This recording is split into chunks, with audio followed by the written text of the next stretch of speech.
நான் அகலங்கன், எழுத்தாளர், ஓய்வு பெற்ற ஆசிரியர். வவுனியா தமிழ் மத்திய மகாவித்தியாலய பழைய மாணவர்கள் பிரான்சிலே வாழ்ந்து கொண்டிருப்பவர்கள் அங்கே ஒன்று கூடலை நிகழ்த்துவதை அறிந்து மிகவும் மகிழ்ச்சி அடைகின்றேன்.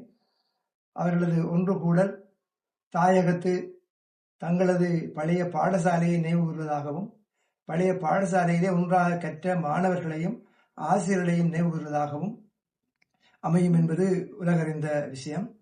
அந்த ஒன்று கூடல் வெறுமனே கேளிக்கை நிகழ்ச்சியாக இல்லாமல், அல்லது நண்பர்களை சந்திக்கும் நிகழ்ச்சியாக மட்டும் இல்லாமல், அல்லது பழைய ஆசிரியர்களை நினைவு நிகழ்ச்சியாக மட்டுமில்லாமல், தாங்கள் கல்வி கற்ற வவுனியா தமிழ் மத்திய மகாவித்தியாலயத்தின் வளர்ச்சிக்கு பங்களிக்கக்கூடிய ஒரு பெருமதியான நிகழ்ச்சியாக அமைய வேண்டும் என்று மனதார வாழ்த்துகின்றேன். முக்கியமாக 3 கோரிக்கைகளை நாங்கள் வைக்கலாம் நினைக்கின்றேன்.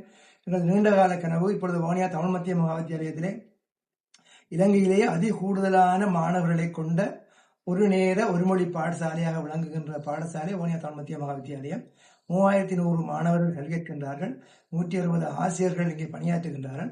அங்கே ஒரு ஒடிட்டோரியம், ஒரு கேட்போர் கூடம் இல்லாத மிகப்பெரிய குறையா இருக்கின்றது. இருக்கின்ற ஐயாத்திரை மண்டபம் ஒரு 500 பேரை கூட அது கொள்ளாது. எனவே ஒரு 3000 பேருக்கு மேலே அமர்ந்திருந்து நிகழ்ச்சிகளை பார்க்கக்கூடிய வகையிலே ஒரு மிகப்பெரிய ஒடிட்டோரியம் கட்டாயமாக தேவைப்படுகிறது, கேட்பவர் கூடம்.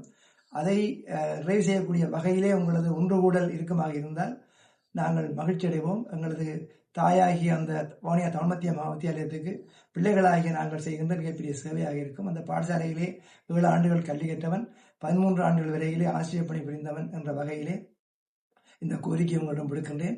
உங்களது ஒன்று கூடல் மிக சிறப்பாக, மகிழ்ச்சிகரமானதாக, பெருமதி வாய்ந்ததாக விளங்க எனது மனமார்ந்த வாழ்த்துக்களை தெரிவித்துக் கொள்கின்றேன்.